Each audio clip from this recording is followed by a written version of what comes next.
وای بەخشندەی میهرەبان ئامادەبوانی بەڕێزی دەستپێکردنی بانگەشەی لیستی 285 کۆمەڵی دادگەری کوردستان هەموو لایەکتان بەخێر بێن سەر چاومان. بەڕێزان، دەستپێکی ئاهەنگەکەمان بە چەنایەتێک لە قورئانی پیرۆز لەلایەن بەڕێز مامۆستا عەلی مەیکە دەڕازێنینەوە. با بفەرمێ. أعوذ بالله من الشيطان الرجيم إذ جعل الذين كفروا في قلوبهم الحمية حمية الجاهلية فأنزل الله سكينته على رسوله وعلى المؤمنين وألزمهم كلمة التقوى وكانوا أحق بها وأهلها وكان الله بكل شيء عليما. لقد صدق الله رسوله الرؤيا بالحق لتدخلن المسجد الحرام إن شاء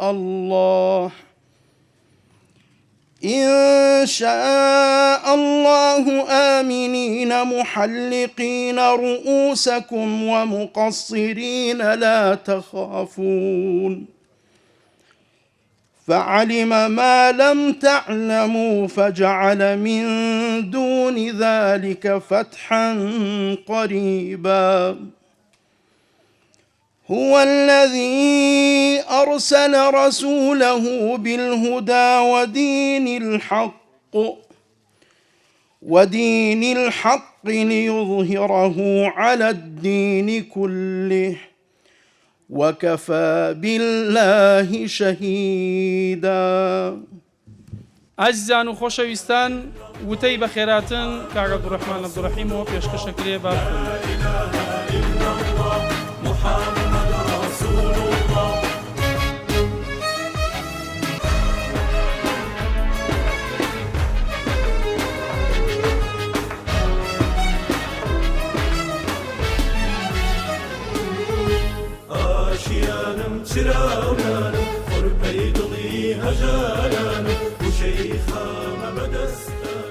بسم الله الرحمن الرحيم. الحمد لله والصلاة والسلام على رسول الله وعلى آله وصحبه ومن والاه. خوشحالين أمرو لبردم ئەندامانێکی بەڕێز لە خوشکان و لە برایان، کەسانێک کە خەباتی شاخ شەرعێتی پێداون پێش سندوقی هەڵبژاردن، لەبەردەم بنەماڵەی سەربەرزی شەهیدانە کە بەرامبەر زوڵم و ستەمی ڕژێم گیانی پاکیان خستە سەر لەپی دەستیان و خوێنیان بەخشی بۆ بەرزکردنەوەی ئاڵای بەرزی ئیسلام. بە ناوی ئێوەی خۆشەویست و لە دڵەوە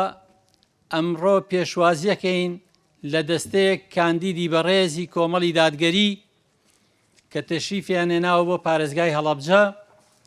بەو ئومێدەی هەمیشە نوێنەرێکی ڕاستەقینە و بوێر و دلێر بن بۆ چەسپاندنی دادگەری لە عێراق، لە هەرێمی کوردستان، بۆ خزمەتکردنی دید و بۆچوونەکانی ئێوە. ئێوەی بەڕێز هەر یەکێکتان بۆ نمونە دەریایەکی جوان و ڕوونە،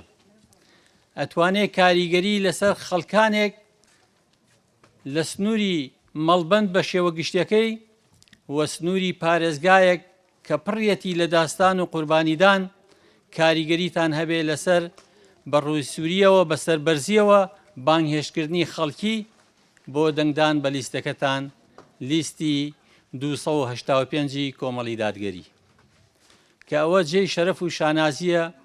کە ئێمە بتوانین لەو تەمەنەی کە هەمانە خزمەتێک بخەینە سەر خزمەتەکانی ڕابردوو، نوێنەرانێک بۆ درێژە پێدان بە نوێنەرەکانی ڕابردوو پێشکەش بە پرۆسەی سیاسی بکەین لە عێراقا، کە ئەوەیش لە ئێوەی بەڕێز چاوەڕوانەکرێ قۆڵی مەردایەتی لێ هەڵکەن،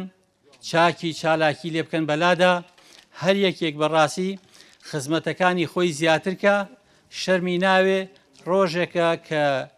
یاسا ڕێگەی پێداوە کە بانگەشە بکەیت، هەر لایەنێ و بانگەشە بۆ خۆیەکە. ئێمە بە ڕووسوری و بە بیوێری بە خەرمانێک لە چالاکی و خزمەتگوزاریە هەمەلایەنەکان بۆ خەڵکی کوردستان ڕوو لە خەڵکی ئەنین بۆ ئەوی خزمەتیانکەین. لەبەرەوە ئەم بە ڕێزانەیش کە تەشریفیان هێناوە دەرفەتی زیاتریان بۆەکەینەوە بۆ ئەوی گوێمان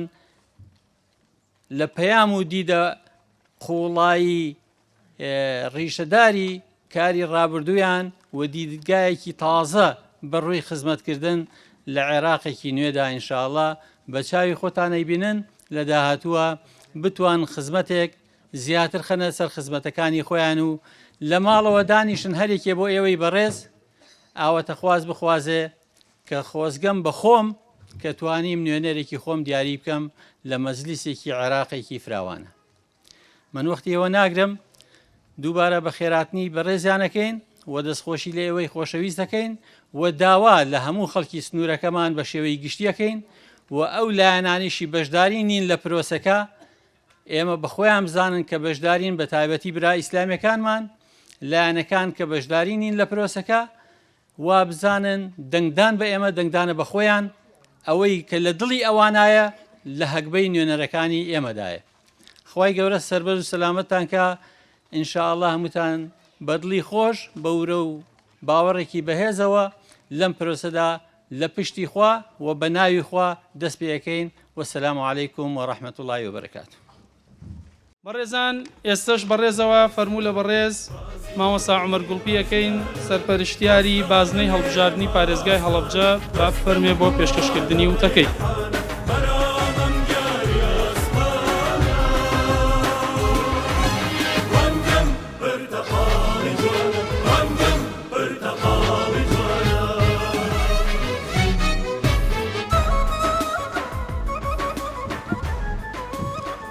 بەناوی خوای بەخشندەی میهرەبان، سپاس و ستایش بۆ خوای گەورە، درود و سەڵاوات لەسەر گیانی پاکی پێغەمبەری پێشەوامان، درودی خوای لەسەر بێ لەسەر یار و یاوەران و شوێن کەوتوانی هەتا ڕۆژی دوایی. مامۆستایانی بەڕێز، ڕیشسپی ئازیزەکان، دایکان، خوشکان، برایان، کەس و کاری سەربەرزی شەهیدان، پێشمەرگە دێرینەکان، ئازاکانی نیشتیمان هەموو لایەک بەخێر بێن سەر چاو. خوشک و برایانی کاندیدمان لە سنووری بازنەی سلێمانی کە بازنەیەکی فراوانە هەڵەبجە گەرمیان ڕاپەڕین سلێمانی ئەگرێتەوە، هەموو لایەک بەخێر بن. ئەم دیدارە دیدارێکی تایبەتی کادیرانی کۆمەڵی دادگەری کوردستانە لە سنووری پارێزگای هەڵەبجە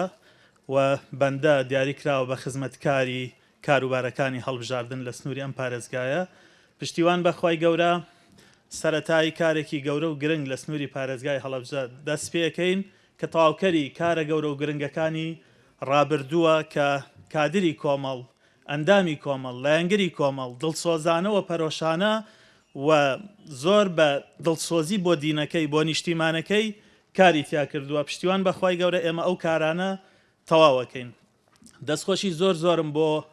بەڕێز کاک حاجی عەبدوڕەحمان بەرپرسی مەڵبەندی هەڵەبجە، بەرپرسی ئەنجومەنەکان، کارگێڕەکان لە مەڵبەند، ئەندامانی مەڵبەند، ئەندامانی ئەنجومەنەکان کە هەموو پلانێکی تۆکمە و زۆر باشیان لە بەردەسایە بۆ بانگەشە بۆ لیستی کۆمەڵی دادگەری کوردستان. پشتیوان بەخوای گەورە بەو پلانە ئەیسەلمێنین کە هەڵەبجە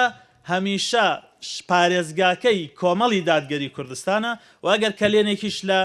هەبوو بێ لە کاروبارمانە باشتر پڕیەکەینەوە. بەڕێزان، ئەندامی کۆمەڵی دادگەری کوردستان خاڵێکی جیاکەرەوەی هەیە لە کاتی هەڵبژاردنەکانە. من ئەمەوێ ئەوەتان بۆ باسکەم. ئەویش ئەوەیە ڕووسورە سەربەرزە کاتێت داوا لە خەڵکەکە بۆ ئەوەی دەنگ بدا بە لیستەکەی، لەبەرەوەی لە ڕابردووە ئەندام و نوێنەری کۆمەڵی دادگەری کوردستان چ لە کوردستان چ لە بەغدا سەربەرز بووە بە کارەکانی و ئێمە هەر هەمومان کادیرانێکمان پێشکەش کردووە بە خەڵکی کوردستان کە بەڕاستی دڵسۆزانە بەرگریان لە خەڵکی کوردستان کردووە، دڵسۆزانە بۆ ئێستا و ئایندەی هەرێمی کوردستان کاریان کردووە. لەو کارکردنە هەرگیز سڵیان لە لەمپەرەکان نەکردوێتەوە، هەڕەشە و چاوسورکردنەوە و دادگالێگرتن و وەرگرتنەوەی متمانە و ئەوانە نەیوەستاندون و لەسەر هەموو ئەو کارانەش کۆمەڵی دادگەری کوردستان و کادیرەکانی باجی گەورەیان داوە و لەمە دوای لەسەری بەردەوامەبن. بۆیە ئەمە خاڵی جیاکەرەوەی ئەندامی کۆمەڵی دادگەریە کاتێک داوای بانگەشەیەکە و پاشان کۆمەڵی دادگەری کوردستان لە ڕابردووە لە هەر پرۆسەیەکی سیاسیە هەبوو بێت، لە هەر پرۆسەیەکی دەوڵەتداری و حکومەتداری و پەرلەمانتاریە هەبوو بێ، نەوەکو بەشێک نەبووە لە گەندەڵی و دزی و خراپەکاری و قۆرەخکاری و کۆمپانیاکاری، بەڵکو بەشێک بۆ لە بنیادنانی ئەم نیشتیمانەی کە بەداخەوە دوو هێزی سیاسی ڕۆژ بە ڕۆژ لاوازیەکان، ڕۆژ بە ڕۆژ خەڵکەکەی برسیەکان، ڕۆژ بە ڕۆژ دامەزراوەکانی لاوازەکەن و ئێمە لوتکەی هەڵوێستی سیاسیمان نوان کاتێ لە هەڵبژاردننی پێشووە کشاینەوە یاخۆت بایکۆتی پەرلەمانمان کرد. بۆچی؟ چونکە هەڵوێستی لەم جۆرە لە مێژووی ژیانی سیاسیان نەبووە. ئێمە کاتێک هەڵوێستێکی لەم جۆرە وەرەگرین واتە بەرژەوەندی خۆمان و حیزبەکەمان لە پێشچاو نەگرتووە، بەرژەوەندی باڵای خەڵکی کوردستانمان لە پێشچاو کردووە. ئێمە ویستومانەوە ئەمانەوێ پەرلەمانێکمان هەبێ بەڕاستی نوێنەرایەتی خەڵکی کوردستان بکە، بەڕاستی دەنگی خەڵک بێت، لەناو هۆڵی پەرلەمانە ئەندامەکان شەڕی بەرژەوەندی خەڵک بکەن، نەوەکو پەرلەمانێکمان هەبێت دەستەمۆی حیزبی سیاسی بێ چۆنیان بووە هەر کاتێکیان ویست دەرگاکەی داخەن، هەر کاتێکیان ویست کارایکەن. دوجار هەرێمی کوردستان زەرەرەکە، دوجار ئەزمونونەکەمان کە ڕووبارە قوربانیمان بۆدا بەرەو دوایەتەوە وەکو ئەوەی کە ئێستا هەیە ڕۆژ بە ڕۆژ بەرەو لاوازی ئەچین. پەرلەمانێکمان هەیە کارانیە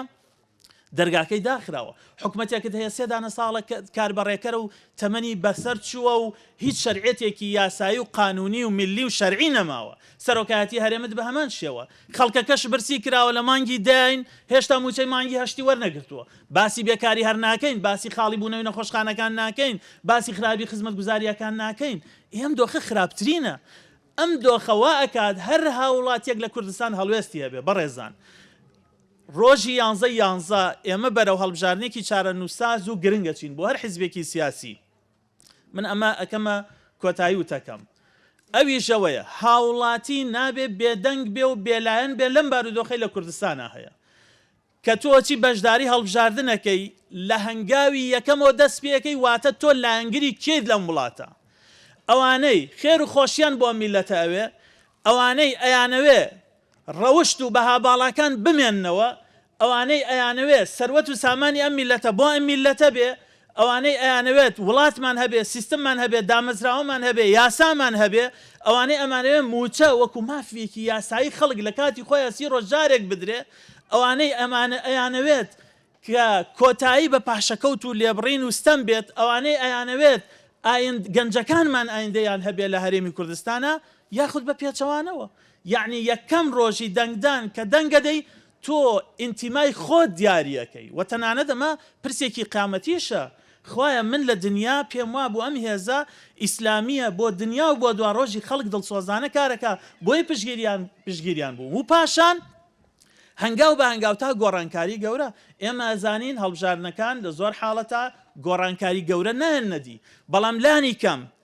من و تۆی هاوڵاتی ئەبێ بچین بەشدار بین لە هەڵبژاردنەکانە بۆ ئەوەی چەند نوێنەرێکمان هەبێ لە ئەنجومەی نوێنەرانی عێراق چاوی ئێمە بن، دەستی ئێمە بن، هاواری ئێمە بن لە بەغدا بۆی کۆتایی بەم ستەمە بێت. بەڕێزان، خەڵکێک هەیە مامەڵەیەکە داکۆکیەکە بۆ کۆمپانیەکانی خۆی، ئەی من و تۆ بۆ داکۆکی نەکەین، هەوڵ نەدەین، فشار نەکەین، بەشداری نەکەین بۆ بەرژەوەندی وڵاتەکەمان، نیشتیمانەکەمان، خێزانەکانمان، ئایندەی خێزانەکانمان. ئەمە پرسیارە گەورەکەیە. خەڵکێک هەیە 3 دانە مانگە خەڵکی گفتوگۆیە و پرۆسەی ڕناردنی نەود لە ڕێگەی سۆمەوە تاخیرەکە لە پێناو چییە؟ لە پێناوەی 50,000 بەرمیل گل باتەوە. بە بەغدا ئەڵێ من 50,000 بەرمیلم ئەوێ بۆ پێداویستی ناوخۆ. پێداویستی ناوخۆ واتە چی؟ واتە بەنزین، واتە نەوت تیسپی ماڵان، واتە گاز بە نرخی حکومی. تۆ نەوتەکەی خۆتە لە پاڵاوگەی پاڵێوەیە کە بە پارەی دزراوی ئەم میلەتە دروست کراوە. دیسان بەنزینەکەت بە بازرگانی پێفرۆشێتەوە، نەوتەکەت بە 105,000 پێفرۆشێتەوە کە زۆرێک پار وەریان نەگرت لە بەرەوەی لەگەڵ نرخی بازارە فەرقێکی وای نەبوو. گازت لیترێک بە 600 دینار پێفرۆشێتەوە بە نرخی بازرگانی. ئەمە شەڕەکەی ئەوانە کەواتە ئەو پێداویستە ناوخۆ کامەیە ئەی خۆ ئەبێ ئێمە نوێنەرێکمان هەبێ لە بەغدا داکۆکی بکە لەوەی کە ئەم پێداویستە ناوخۆ ئەبێ ببێتە بەنزینی 450 دیناری بۆ خەڵک وەکو بەغدا وەکو شارەکانی تری عێراق ئەبێ ببێتە نەوتی سپی هەموو ماڵێک بەرمیلێ 2 بەرمیل 3 بەرمیل بەپێی ساردی شوێنەکە خەڵک لە پێنجوێن و لە ناوچە ساردەکان چۆن بە بەرمیلێک زستانەکەی تەواوەکە لەولا کارەبار لەسەر گران کردوتە بازرگانی لێرەشەوە نەوت بەرمیلێ نەوت لە بازارە بۆتە نزیکەی 1670 ئەو خەڵکە چۆن بژی بەڕێزان ئەمە فەلسەفەی هەڵبژاردنە تۆ ئەچی دەنگە دەی بڕیارە دەی کە کەسانێک بکەیتە نوێنەری خۆت داکۆکی لە ژیانی تۆ بکەن لە دینی تۆ بکەن لە ڕەوشتە باڵاکان بکەن لە بەها باڵاکان بکەن لە ئایندەی میلەتەکەمان بکەن لە دامەزراوەکانمان بکەن لە کۆتایی بەم برسێتیەی کە لە کوردستانە هەیە بەم نائایندە دیاریەی کە لە بۆ گەنجەکانمان هەیە ئەمە بەرپرسیارەتێکی زۆر زۆر گەورەیە هیوادارم هیچ کەسێک کە خۆی بە کۆمەڵە زانێ کە ئەندام و لایەنگری کۆمەڵەیە کە سوپاس بۆخوا هەمووشی خۆبەخشانەیە خەڵکێک هەیە بە پارەی دزراوی ئەم میلەتە موچەی کادیرەکانیەدا ئێمە بەقەت ژمارەی ئەوان کادری خۆبەخشمان هەیە بۆیە دەرفەتێکی زێڕین هەیە بۆ کۆمەڵی دادگەری کوردستان لەم هەڵبژاردنە وەکو ژمارەیەکی قورسی سیاسی خۆی پیشان بدا ئەو دەرفەتەش وەستاوتە سەر ئیشکردنی ئێمە هەر هەمومان لەم سی ڕۆژەی داهاتووە دەست لە دەست و قووەت لە خوای گەورە پشتیوان بە خوای گەورە ڕۆژی 11 ڕۆژی تۆمارکردنی سەرکەوتنێکی گەورەیە بۆ کۆمەڵی دادگەری کوردستان ئەوسا سەرکەوتنێک کە هەمومان دڵخۆشکە شەهیدەکانمان دڵخۆشکە خەڵکی تەنانەت دەرەوەی کۆمەڵیش دڵخۆشکە بەڕێزان من لە پەرلەمان بووم دوای تقریبان لە دوای ئاوان نزیکەی ساڵێک لە دەنگدانی پێشوو 2 ساڵ لە دەنگدانی پێشوو بەڕێزێک تەلەفۆنی بۆ کردم کاک فڵان ئەو حاڵ نییە هەمانە ئەو وەزع نییە هەمانە و کاکە تکایە دەنگمان بەرزکەنەوە ئەوانە وتم یەک پرسیاری سادە وتم توا تۆ بەشداری هەڵبژاردنەکە وتی بەڵێ وتم دەی توا پرسیارێکی تر تۆ وایە خەی منێگر تۆ محاسەبەمەکەی منیش ئەو مافەمەیە پرسیار لە تۆ بکەم دەنگە بە کێدا وتی وڵات دەنگم وتی بە لایەنەکەشی وت لە یەکێک لەم دوو لایەنەی دەسەڵات وتم ئەزیزم ئێمە لە ناو هۆڵی پەرلەمانە گیرمان بەدەست ئەوانەوە خواردووە کە تۆ دەنگت پێراون تۆ بۆ کاتی هەڵبژاردنەکە بەشتی بەسیت و سادە بە 100,000 دزراوی پارەی خۆت لیان دزیوی 100,000 دەدەنێ لە کاتی هەڵبژاردنەکە ئەتخەڵەتێنە تا 4 ساڵی ئایندە تۆزێ هۆشکەرەوە بیرت لای خۆت هەبێ لای ئایندەی مناڵەکانت لای وڵاتەکەت لای نیشتیمانەکەت چەند جاری تر دەرفەتە دەیتەوە بە 2 حیزب تاوەکو هەرێمی کوردستان بۆ جۆرە لاوازکە بۆ لە کاتی هەڵبژاردنەکە نایت پشتگیری نوێنەری دڵسۆز و ڕازگە و دەستپاک و ئەمانەت پارێزگەی بۆ لە دوای هەڵبژاردنەکە مەسەڵەن چاوەڕوانی زیاترت لە ئێمە هەیە خۆ ئێمە وەکو کۆمەڵ بەرگریاکەین لە هەر ئینسانێک ئینسان بێت نەوەکو ئیسلامی بێ نەوەکو مسلمان بێ مەسیحی بێ یەزیدی بێ هەر کەسێک مافێکی پێشێل بکرێت لە کوردستانە ئێمە خۆمان بە نوێنەری ئەوانە زانین لەگەڵ ئەوەی هەڵگری پەیامە ڕاستەکەی دینەکەمانین ئیسلامەکەمانین کە ئەمە باواجبێکی شەرعی ئەزانین بەڵام هەر کەسێک زوڵمی لێ بکرێ ئێمە بەرگری لێەکەین بەڵام لە نقطەی هەڵبژاردنە خاڵێکی هاوبەشێتە پێشەوە ئەبێت دەنگ دەروریا بێتەوە بزانێت دەنگ بە کێ ئەدا بزانێت کێ ئەتوانێت نوێنەرایەتی بکە خەڵکێک هەیە لە دوای هەڵبژاردن خەریکی کار و کەسابەت و بازرگانی و کۆمپانیاکاری خۆیەتی خەڵکێکیش هەیە دڵسۆزانە خەڵکی سیاست و دیفاعکردن لە بەرژەوەندی خەڵکی کوردستان و دەنگدەرەکانیەتی پشتیوان بەخوای گەورە ڕۆژ بە ڕۆژ خەڵکەکەمان وشیارە بێتەوە وە کۆمەڵی دادگەری کوردستان لە 11 خاڵێکی سەرکەوتن تۆمارەکات وەسەلام عەلەیکوم وەڕەحمەتوڵڵا دووبارە هەموو لایەک بەخێر بن سەرچاو ئێستاش دەچینە لای وتەی کاندیدە بەڕێزەکانمان وتەی یەکەم بۆ سەرۆکی لیستی کۆمەڵی دادگەری کوردستان ئەندازیار و یاساناس بەڕێز کاک محەممەد حەکیم کاندیدی ژمارەیەکی لیستی 285 کۆمەڵی دادگەری لە خزمەتیدا دەبێت.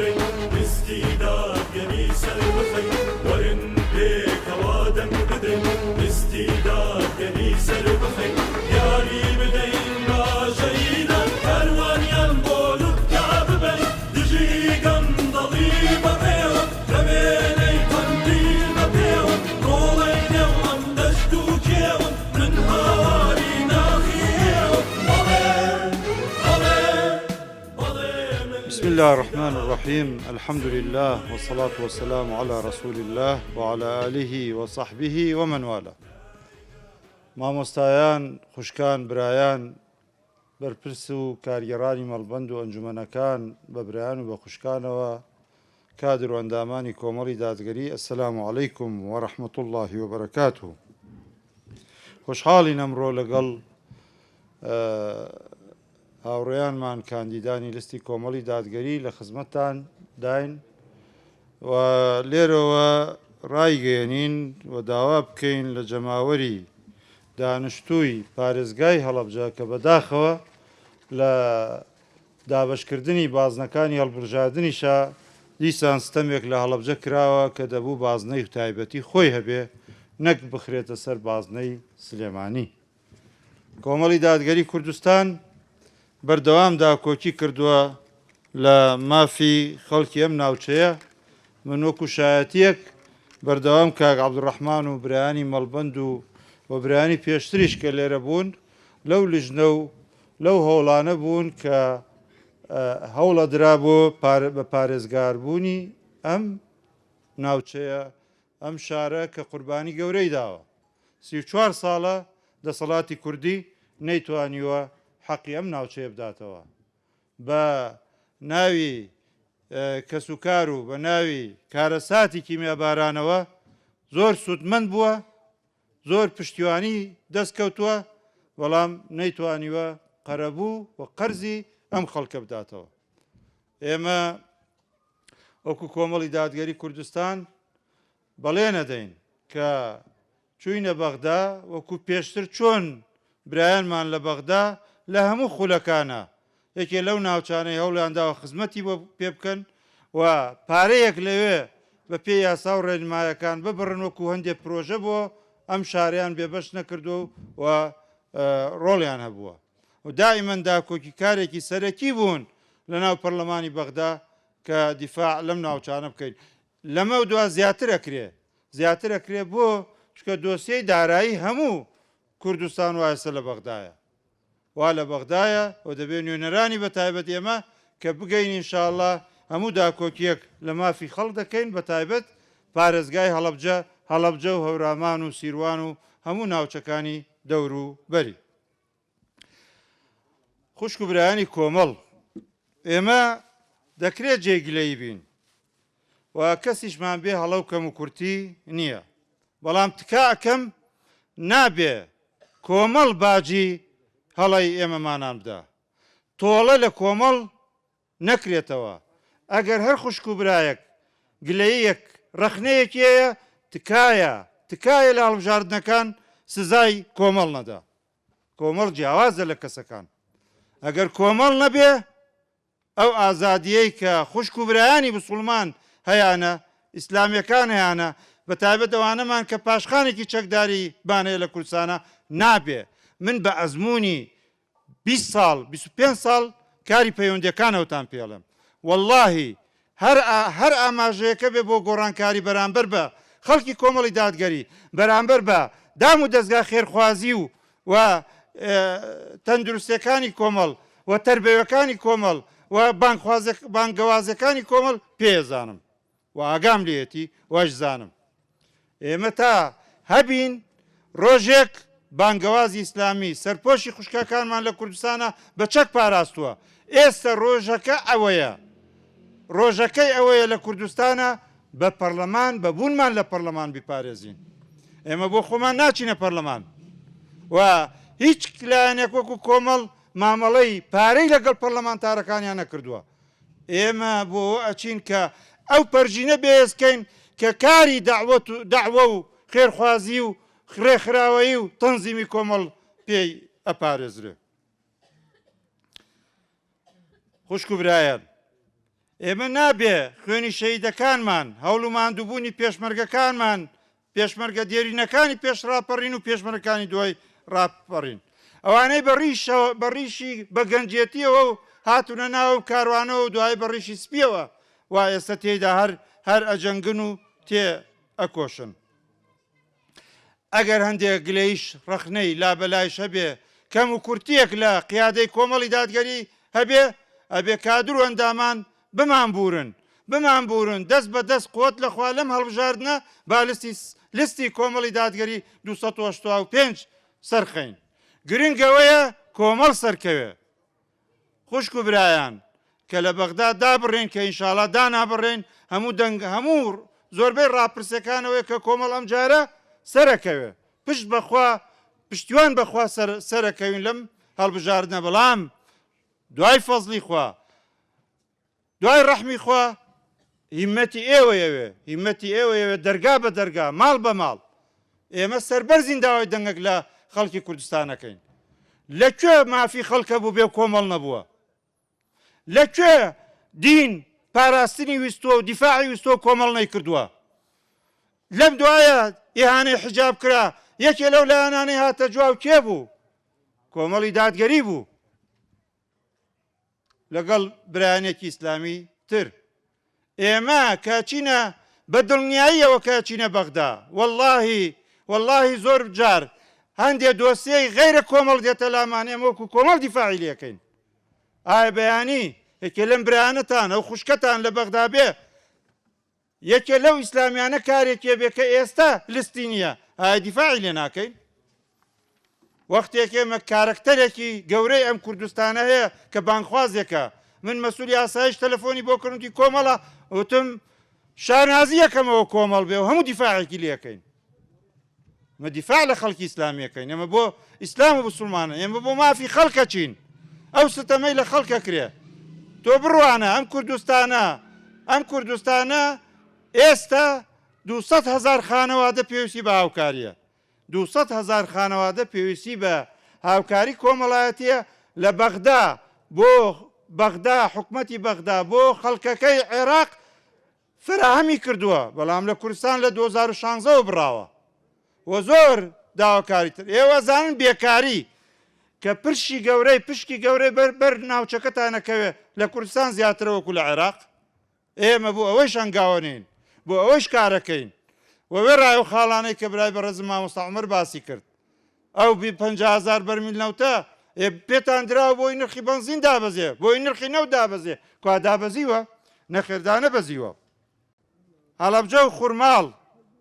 لانەی یەکەمی گەورەبوونی کۆمەڵی دادگەری بوون لانکەی یەکەمی گەشەکردنی کۆمەڵی دادگەری بوون ئێمە هەرگیز ئەومان لەبیر ناچێ هەرگیز لەبیرمان ناچێت لێرەوە کۆمەڵی دادگەری ڕاگەیەنرا و لەوێوە ئینتڵاقی کرد و لەوەیشەوە گەورە بوو و لەوەیشەوە هەنگاوی زیاترینا و ئێمە هەرگیز ئەم ناوچەیە لەبیر ناکەین و هەرگیز ئەزانین ئەم ناوچەیە ئینی خۆیە لە ڕابوونی ئیسلامیە ئەوەی نایزانێ بیزانێ یەکەم شانەی کاری ئیسلامی هاتۆتە هەڵەبجە لە ناوڕاستی پەنجاکانە شێخ محەممەد مەحموود سەواف لە ڕێی جەنابی مامۆستا عوسمانی عەبدولعەزیزەوە یەکەم شانەی کاری ئیسلامی ڕابوونی ئیسلامی سەحوەی ئیسلامی لە هەڵەبجەیە ئەوە جێ شانازیە بۆ ئێوە و ئێمەش قەرزارین وەکو خەڵکێکی ئیسلامی قەرزاری ئیسلامەتی ئەم ناوچەین ئێوە بوونە ئەم ناوچەیە بووە پشت و پەنا وەی هێز بۆ کۆمەڵی دادگەری داواکارین ومێدمان وایە هەروە بمێننەوە پشتمان بن هاوکارمان بن پشتیوانمان بن ومێد بەخوا و بەڵێنەی بەخوای گەورە داومانە لەگەڵ ئەو دروشمەی کە نووسیمانە لەگەڵتاندا ڕازگۆ دەبین وەسلام عەلەیکم وەڕەحمەت الله وبەرەکاتوه ئازیزان و خۆشەویستان ئێستش دەچینە لای بەڕێز مامۆستا ئەحمەدی حاجی ڕەشید پیاوی ژمارەکان کە کاندیدێکی بەهێز و پێشتر ئەندامی پەرلەمانی عێراق بووە بەڕێزەوە پێشوازی لێکرد.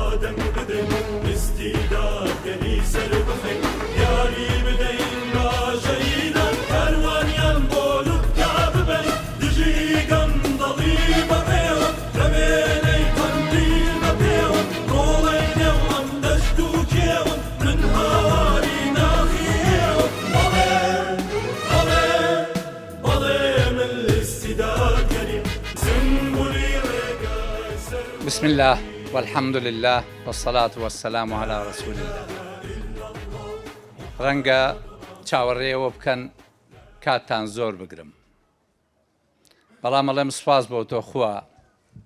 من کە هاتمە ناو ئەم سەحوەیە ڕیشم ڕەش بوو ئەوە ڕیشم سپی کرد ئینشاءڵڵا ئەو تەمەنێکی پڕخێرە بۆ هەمومان. وتەی دووەمم هیچم نییە بیڵێم، تەنها ئەڵێم خوایە لیستی 285 سەرخەی. وەسەلام عەلەیکم وەڕەحمەتوڵڵا. مامۆستا هودا محەممەد شێخ سدیق سەرگەتی با بفەرمێ بۆ پێشکەشکردنی وتەکەی. زۆر سپاس بۆ ماوەسا ئەحمەد. هەمیشە برایانی ئێمە پشتیوان و پشتگیرمان بوون، ئەوە گەورەترین بەخشینی خۆی گەورەیە کە بە خوشکانی یاوە سوپاسیانەکەین. بسم الله الرحمن الرحیم. خۆم بە خوشحاڵە زانم ئێستا لە خزمەتم جەماوەرە خۆشەویستەی پارێزگای هەڵەبجەدا ئەو هەڵەبجەی مەشغەڵی کاری بانگەوازتیدا لە سەردەستی مامۆستایان و زانایاندا گیرساو تا ئێستاش کڵپە دەکات. هەڵەبجە بوو بە خاوەنی سەدان شەهیدی ڕابوونی ئیسلامی و لە سەردەستی پێشمەرگە دێرینەکان و گەنجانی خوێنگەرم بەرهەمەکەی ئێستا دەبینین. پشتیوان بەخوای گەورە، پاشان بە دەنگ و متمانەی ئێوە دەبینە هۆکارێک بۆ گەیاندنی پەیامی کۆمەڵی دادگەری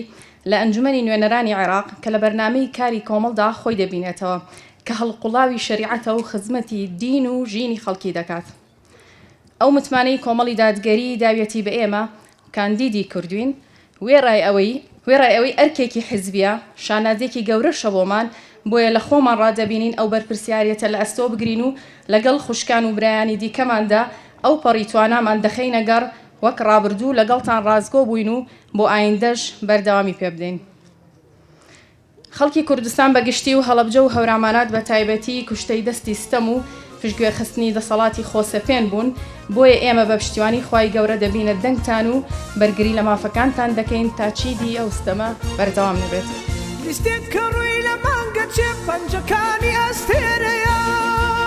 چەشنی فریشتەکانی خوا ئەو لێرەیە ئەو لێرەیە.